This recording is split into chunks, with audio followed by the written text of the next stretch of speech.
What's up guys, Nightingale here and welcome to another video. Today we're talking about, I guess you could say, an elephant in the room, a sore subject. And this is probably going to step on some people's toes, but I'm going to try to keep this as honest and just real with you as I can. And this conversation honestly starts with what kind of transpired today on stream as a question and thought, and something that's just been bugging me and I want to share with you guys. I want to come here and feel like I can talk to you guys about issues that are happening in the game and try to see if I can get you, the community, to help out and share and express concerns to maybe that Smilegate might listen. I know I'm not like a super popular person or anything like that, but hey, you know what? It's at least a starter. It's a conversation, something to start with, and I haven't seen anybody express any concerns on this. Everything just seems to be business as usual and not a single shred of concern is there. And that really comes down to, today is April 11th, 2022. 3 days, 72 hours from now, there will be a buff patch live, guaranteed. It actually goes live, I think, late Wednesday night for me. But for me, let's just say in 72 hours from now, we've got a buff patch live, which is great. A lot of units are getting buffed, things that need to be done if you look at them individually. Now, I've completely covered the balance patch, but what I want to do is specifically focus in on one unit and then an issue this is now created. And it's an Armageddon level scenario.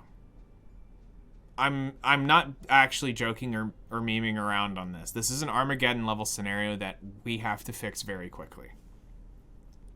So let's jump in here, and I want to go and show off something first.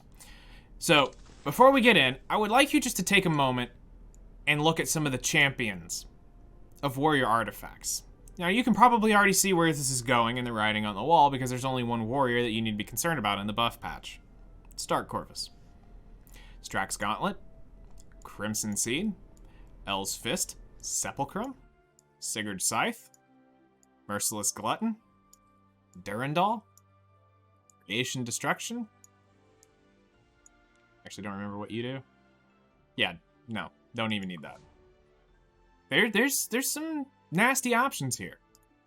Not gonna lie, I've even seen some of these. I've seen a symbol. Don't know why, but I've seen a symbol of unity. I've seen Proof of Valor.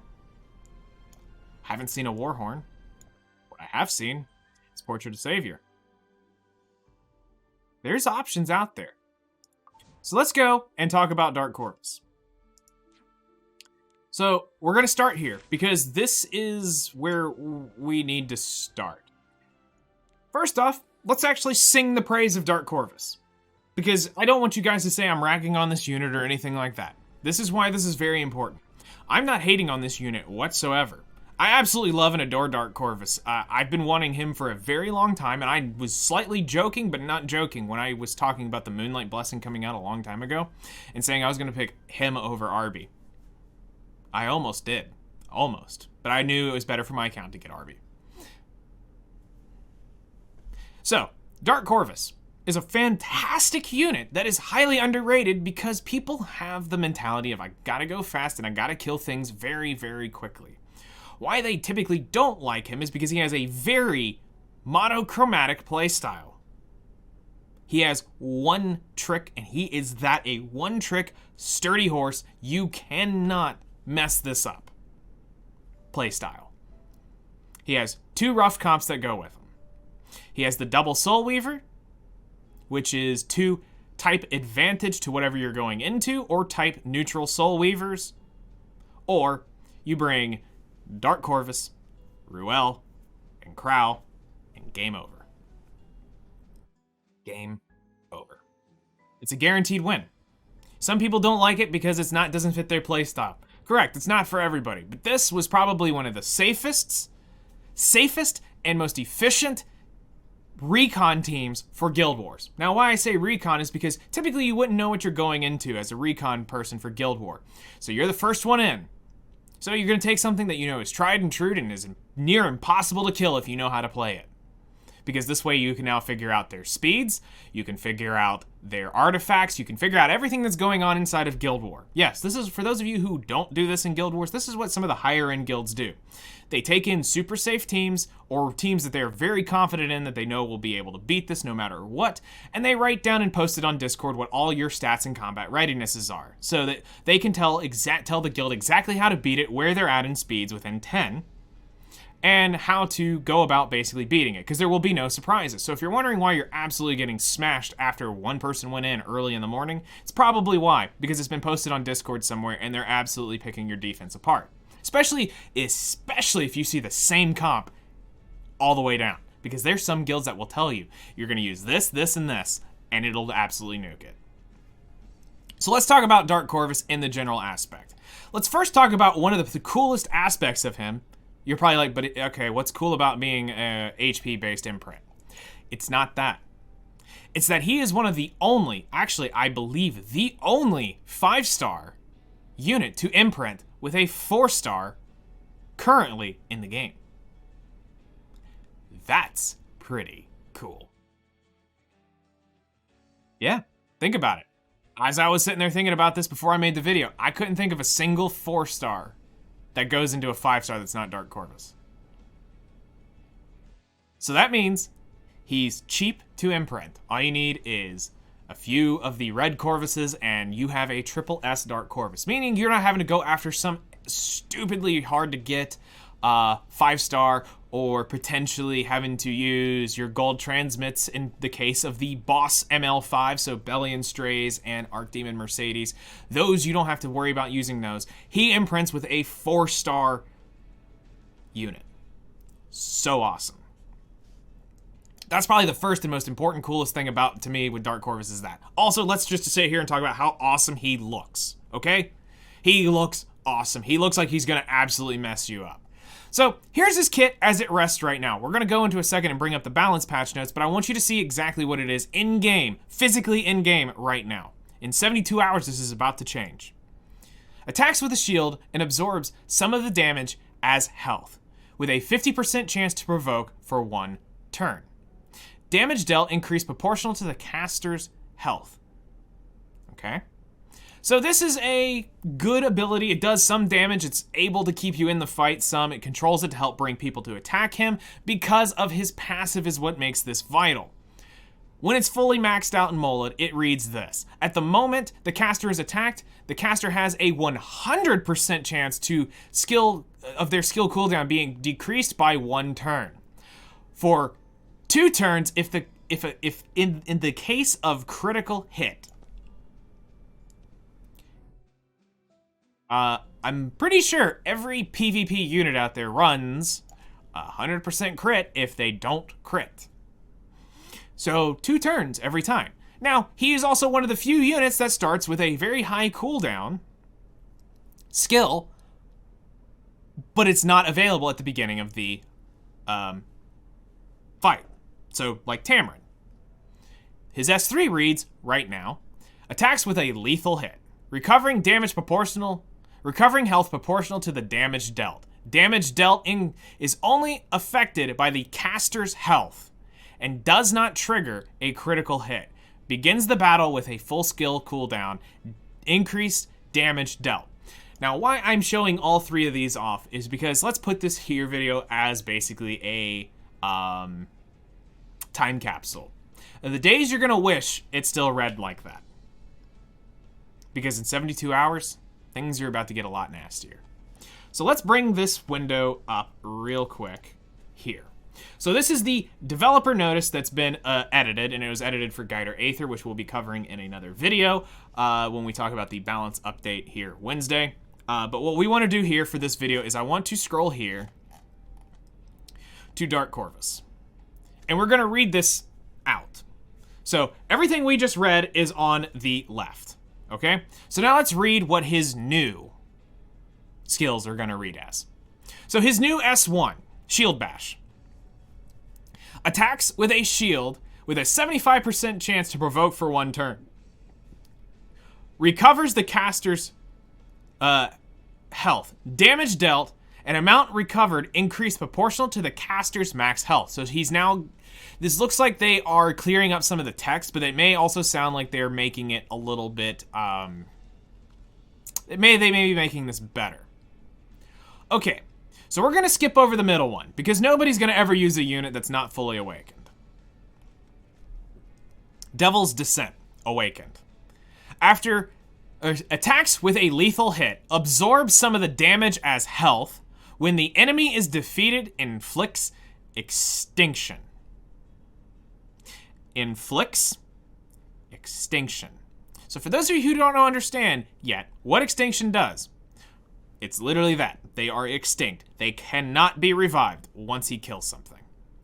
Damage dealt increased proportional to the caster's max health and penetrates the target's defense.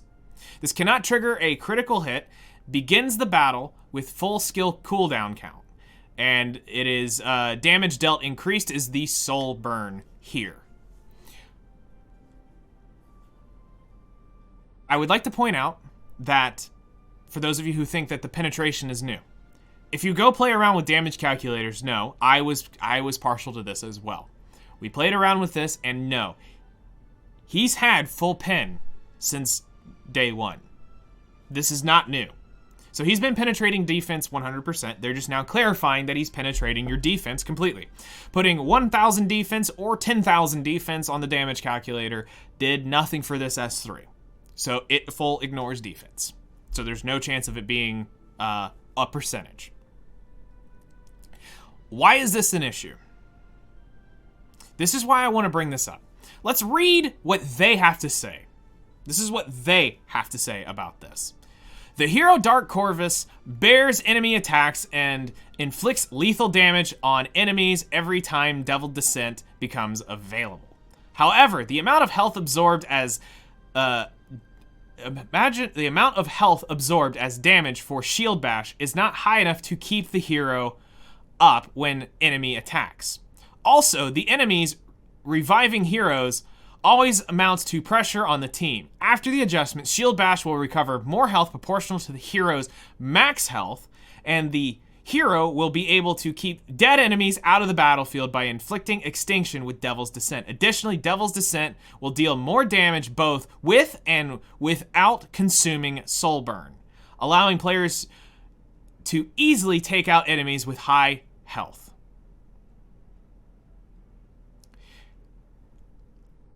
What they're saying in layman's terms: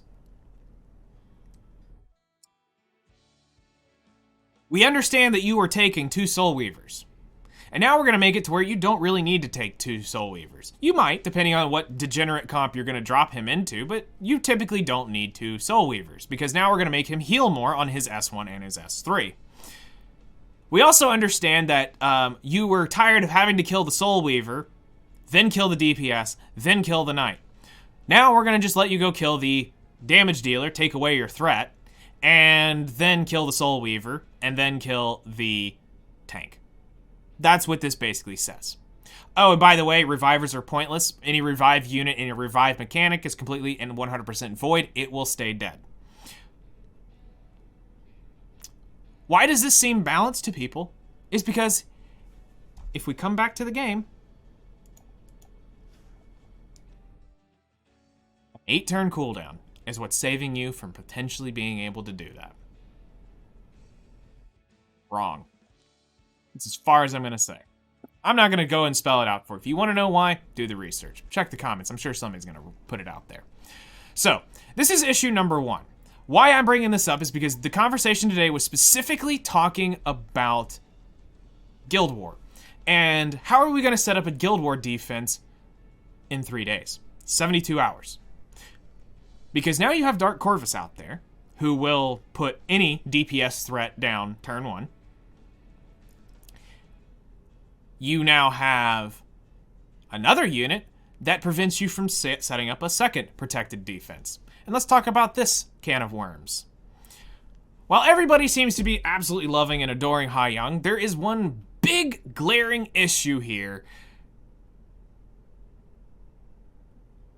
And I don't quite understand why nobody's decided to not really raise concern, or I haven't seen much concern raised about it. I've seen a few. Very few people mention this. Maybe it's just the voices of those people aren't getting heard. But let's take a look at this. After dispelling all debuffs from the caster, minus silence, attacks the enemy with a secret technique, grants immunity to the caster for 2 turns. Penetrates the target's defense.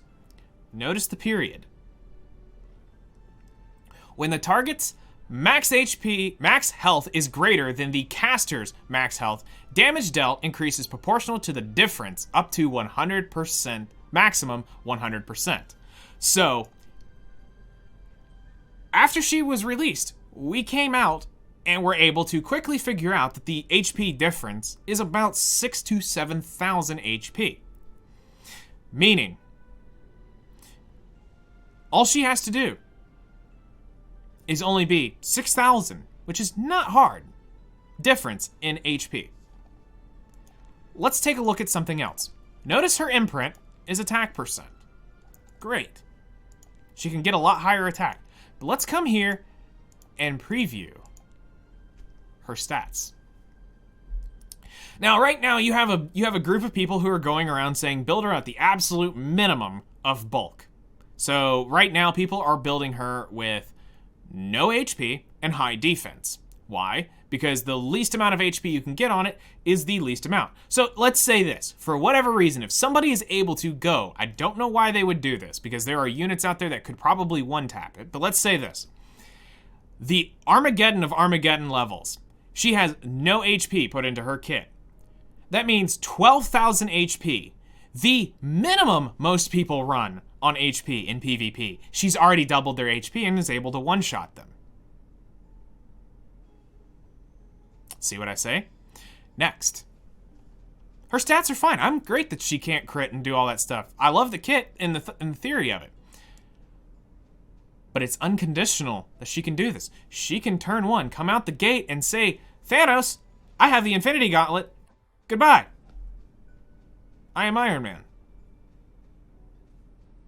It's over. That unit's dead. Now, sure, we can talk about Proof of Valor and all these other small miniature mechanics, but not everybody can run Proof of Valor, and not everybody can have access to create complete anti-Ha Young comps without completely sacrificing themselves to be neutered by a whole other comp. Okay, so how do we normally counter this? If you're gonna pin my defense, I'm gonna stack a crap ton of HP. Right. Well, you can't, because she's gonna do increased damage as the further your HP goes. So, you're pretty much toast. Okay, well, how about this? Let's go high defense, super high defense, lower HP. Let's keep it down in that range where she can't really progress too far. Well, we got another little gremlin to talk about. Rimuru is now the next part of this issue. Well, what's wrong with Rimuru? He's a limited unit. Great. I'm right there with you. There isn't much wrong with him. Very little actually needs to be changed with this unit. But let's go look at the big elephant in the room. It's not his passive. It's his S3. Attacks the enemy with a black flame. After a successful attack, inflicts 5,000 additional fixed damage to the target. Fixed damage increased proportional to the number of buffs granted to all allies. Up to a maximum of 10,000 fixed damage. Up to a maximum of 10,000 fixed damage. When the target is buffed, decreases defense of all enemies for 2 turns, unaffected by elemental disadvantage. Meaning he's just type neutral. So if he's hitting a fire unit, it's not going to completely miss. Honestly, it kind of needs that, but okay, whatever. He's a limited unit, I'll give it to him. I'll allow it. What's wrong with this scenario? Okay, so let's look at this not necessarily from the arena aspect, but the Guild War aspect. Right now, it takes 4 units with 2 buffs. For a total of 8 buffs. 8 buffs to achieve 10,000 fixed damage. Now at first you're going, well that's 8 buffs. Okay, let's do the math here. Vigor on 4 units, that's 4 right there. So let's go to Guild War, now that's 3. Okay. Now we go attack buff, that's 6. Oh, well, we can't really get too much other. Really? We can go immunity. There you go, there's 9 buffs. We can go Doris, defense and continuous healing. It keeps going and going and going. It's way too easy for him to achieve the max fixed damage. That's part of this issue here. But now, why do I say this is an issue? Is because now anything you build on high defense, low HP, he's now in range of one-shotting. Well, it's 10,000 fixed damage, yeah, but you're only having to make up the difference, and you only have to do 1,000 or 2,000 damage to some of these units because you're probably going to have something going out earlier to do a little bit of damage. So now your direct counter comp is now hard countered by this unit, and now anything that you're going to build to counter them, you can Dark Corvus. You see what we're saying here? We've created a very disturbing issue that needs to be addressed, and fast. If we go take a look at Dark Corvus, and go look at his preview skills, here's what I mean. Right now, it's not normally a massive threat. Because you have to take, if 1, 2, and 3 here is, let's say, 1 is the Soul Weaver, 2 is the DPS, 3 is the Knight.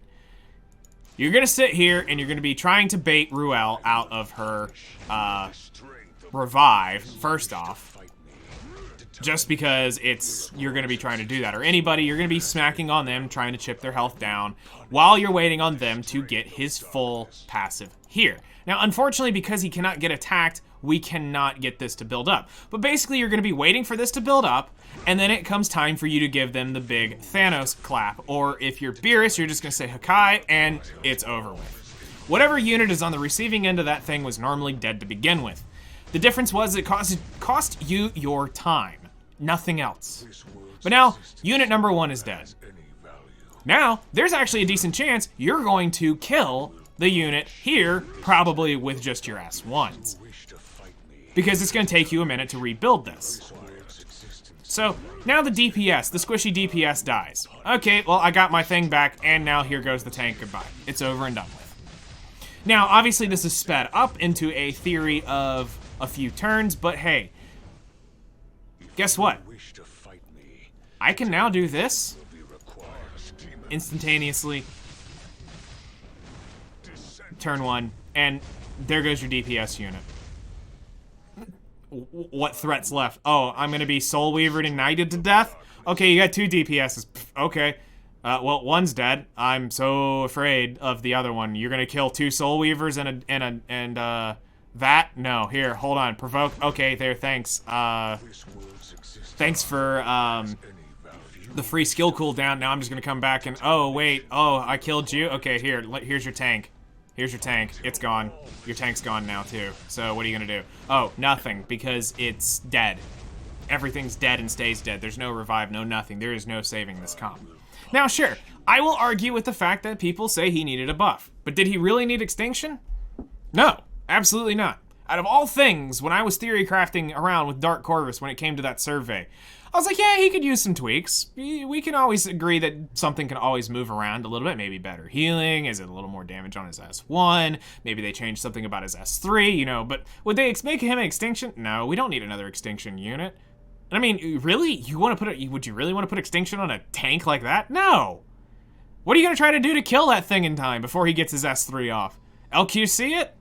Good luck, you got 2 revivers to go with. If you take Crow, you're gonna have to defense break it, but then you're gonna revive it, so you need to extinct it. What are you gonna do to do that? Maybe Maleen? Okay. But chances are, there was no need for extinction here. So what's really the issue here? We've created this. How to counter Dark Corvus is straight up injury, is one way to do it. The faster you injure his HP, the faster he's not able to, the faster he's able to lose his HP pool, thus dragging it out, causing the chance for it to not be able to do the damage and eventually kill one of the Soul Weavers for somebody to back out and say, no, I don't want to lose my Dark Corvus for this. That's one case scenario. But you can turn 1 his S3, so what does it even matter anyway? That unit is dead anyway. And once you know it's injury, if somebody marks it out as injury, they're just gonna high young that. Okay, Bellion, goodbye. She goes in, S3's Bellion's gone from existence, and now what? A Ravi? You can bait a Ravi with a light unit. A Ravi won't touch this. If I bring Doris, you will never see, or Ruel, a Ravi will never once touch this Dark Corvus unless it's on counter set. Would be the only way you're going to get it to actually counter it. Other than that, no. No. You can easily bait that. And the same thing with any other unit. Zahak, you just bait with a water tank. You have any sort of element, you just bait with a opposite element that it's advantage to, and it will never touch this unit unless it's AoE. So, there's one option. Well, high-speed DPS. Cool. How would you like to know that you can easily get, well, I wouldn't say easily, but we were looking around at it, and I've talked with some friends, and we can get out somewhere out in the range between a 250 to 200, and I believe 80 speed Dark Corvus. Think about that for a minute. At still 28,000 HP. Now, depending on how this multiplier is going to change on his soul burn will determine how level of tankiness. But if we know that there's a faster unit, you're just going to soul burn and it will die. Rylet, dead. Dead. What do you expect to live through that? Nothing. We've got issues. You've created a scenario that if you make it to where it's able to prevent Dark Corvus, you can just Ha-Young Rimuru it. We need change. We need to have nerfs. Smilegate, I'm asking you guys. You have 72 hours to revert this change. You can delay this. You can acknowledge that you're going, we might have created an issue here between some of these units. Now, here's the thing. There are other units here that pen defense. I want you guys to understand, I'm not necessarily opposed to pen defense. Crow is conditional pen defense. So for those of you who don't understand, penetrating defense is part of his kit, but he does his damage based on the lost HP. Again, we talk about other penetrations, and that would be Watcher Shuri. Is an ML4. Completely okay with this. Why not? He's a 4-star ML. Not everybody can grab a hold of this, so sure, it makes sense that he can pen his defense. Or that he can pen defense. Cool. But we're talking about an unconditional, normal summonable RGB that can pen 100% defense with no condition. And then the condition of damage is just, oh, she needs to have less HP than the unit beforehand? Oh, and by the way, just in case nobody really figured it out yet, injury is a buff to her. So if you take her into injury comps, you're literally increasing the damage. You're welcome. Oh, and if here, you know what? If I'm already out here spilling out the can of worms for you guys, enjoy. You want to know something else? There you go. You're welcome. Nothing can live through Ha-Young. Might as well just let it all out. Nothing can live through Ha-Young. If you know how to play, nothing can live through Ha-Young. We have to have this nerf. We have to fix this, because right now, you've completely ruined the Guild Wars system, in my opinion. It now comes down to who has the most Ha-Youngs and Dark Corvuses. Will determine who wins. There's no skill involved in this anymore. No, there is nothing left here besides a clown fiesta. It's... Sure, we can still have super cleave teams, super debuff teams, and all this stuff that you think is meme-worthy and whatnot. A high ER Dark Corvus, you won't control that. If you would like to know, I could still build a 28,220 ER Dark Corvus. It's not hard. And that's just on Revenge set. That's not counting my speed gear. That's just Revenge. Really? So you're going to say you're going to argue that? Argue cleave. Well, I'm going to just bring in single target nukes. I can get out there and I can control those. I can take a hit from it. I can do the Crow version. Good luck cleaving through Arius. Carmen. Sure. I'm all for bringing tanks. I can tank up for it. I'll sit there and I'll sustain you. All I need is a soul burn. As soon as I get it, that unit, your cleave unit's dead. I probably don't even need it just to drive the point home, I'd soul burn it.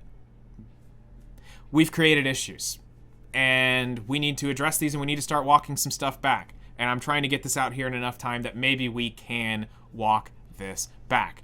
And the last thing I'm going to leave you guys with is something I'm going to point out. Here we are on my Plots R Us account. If this goes through, here's a thought I've had. And I want you to realize how scary this is.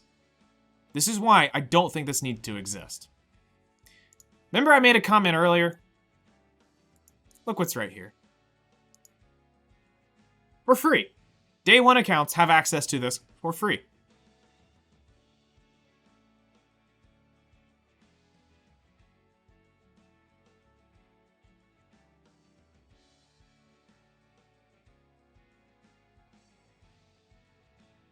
For free.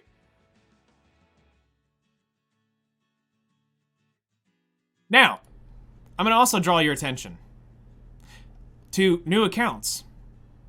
What can you roll on Selective Summon? Go think back about all the units there. Now, why do I bring this up? What do new players need the most? That we always talk about. Join a guild. Start earning Commander's armbands. What normally can't they do their first month or so? They can't win a single fight. Wyvern Team and Chill is very rare. Unless you're in a dead guild with equally dead guild, you might be able to win with your Wyvern and Chill for a while. It took me, I think, 60 days before I really started being able to draw a fight. You're telling me I can now day 1? Maybe day 3? Win a fight in Guild War? Nah. Watch. We need armbands. Okay. Here we go. What do we get day 3 as a new player?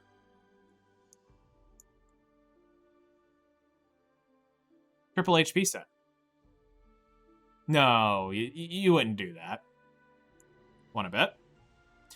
HP, speed, ER. Dodge the crit chance. Literally, this set is disgusting for Dark Corvus. I've seen General Purgus as being built up in the 28,000 to 30,000 range with these things. They got lucky with their rolls, but yeah, it's possible. You can get them out there into some high range stuff. But I tell you this, not a single low-level guild can withstand a Dark Corvus smacking them with this. Because they're going to have their Wyvern and Chill. Now, instantly, you've given them a unit that can now guarantee them a win from your selective. And literally, you take Angelica, throw her on some random gear to get her on some tanky random gear.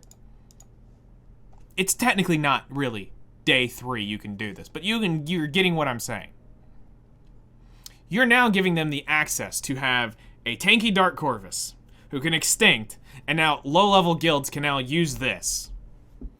I'm going to reassess the Moonlight Blessing. I'm not joking. I'm really considering reassessing this. Because as a new player, that's terrifying.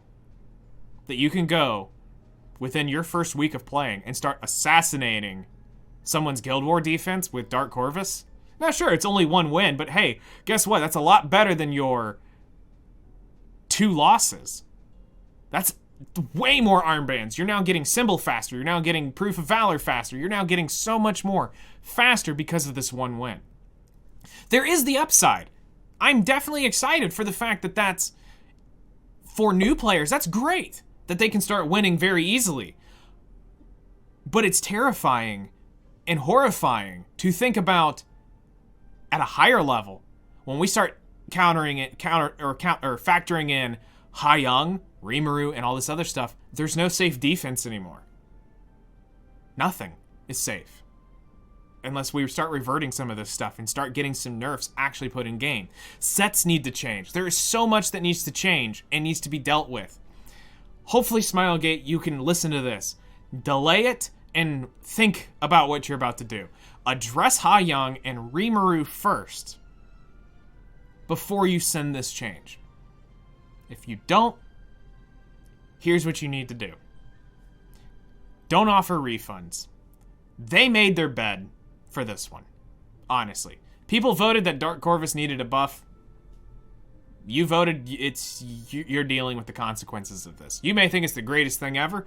Look, I'm not going to sit here and say it's not great. I'm not going to say I'm not about to abuse the ever-living crap out of this. As soon as I get him, he is going to be one of my 2 fights every single Guild War. Without question. But we didn't need this. And we didn't need this issue because now least in my opinion, we've devalued Guild War to whoever has the most of these wins. There's no point in trying to set up defenses. You can just leave them ungeared at this point. Just make it easier for them. Why even try? What are you going to do to counter it? There's no counter directly out there to completely shut this down. Because you can't shut Rimuru and Ha Young down because one directly counters the other in each way they try to build. And then if it's not injury, Dark Corvus says goodbye to that one as well. We've got issues that we need to fix. I thank you guys for taking the time to listen to this. I know it's a longer video, and I know I've been not focused on guides, but I will say this. Again, for those of you who have watched all the way through here to the end, I thank you for that. I really do. I appreciate the support you guys have been showing the channel, especially while we're in this lull of content for E7. And specifically waiting for the Awaken update.